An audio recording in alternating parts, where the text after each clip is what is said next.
Good morning, players.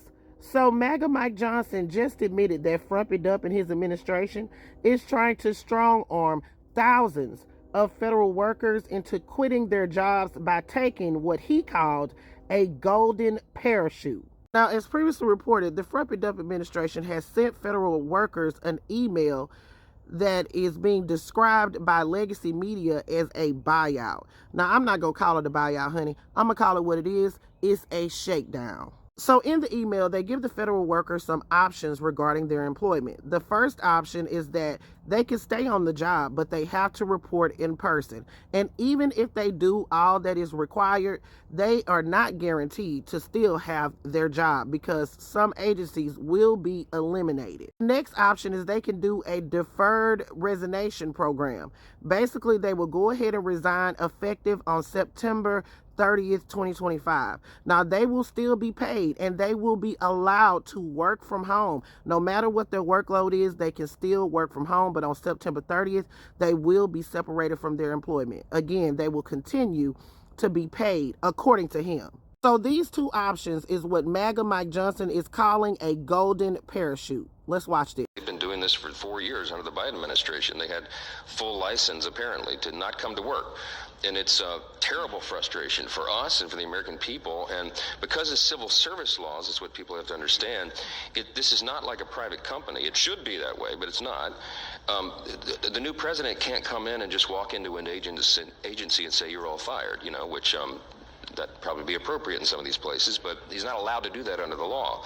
And so the president is thinking outside the box. His team is thinking outside the box. Well, how can we address this problem if we can't fire people for lack of showing up for work? Well, let's give them the option to take a parachute, We don't like that, but it's better than the alternative of having people not work and stay on the payroll. So they estimate that maybe 5 to 10% of the federal workforce will take their golden parachute. They'll be paid through September, I think is the proposal. So does that sound like a golden parachute to you or a buyout? To me, it sounds exactly like a shakedown. They're literally trying to shake down these government employees for their jobs because they know they cannot fire them lawfully. And most people believe that this whole idea comes from Elon Musk. I'm going to go ahead and keep it a stack with you. This right here is a part of Project 2025. I'm going to keep reminding y'all of this. So if you don't want to hear nothing else about Project 2025, don't watch Double D. I made a specific video about Project 2025, how they were going to get rid of more than 50,000 federal workers. And I believe wholeheartedly that the intentions on this is to install workers from the Joshua generation. If you guys watch that documentary, Shiny Happy People on the Duggars, they talk about the Joshua generation and how these young people were molded to be political workers. They already succeeded in getting one member of the Joshua generation into politics, and that was Josh Duggar, and we saw what happened to him. We also saw what happened to Meathead Madison Cawthorn.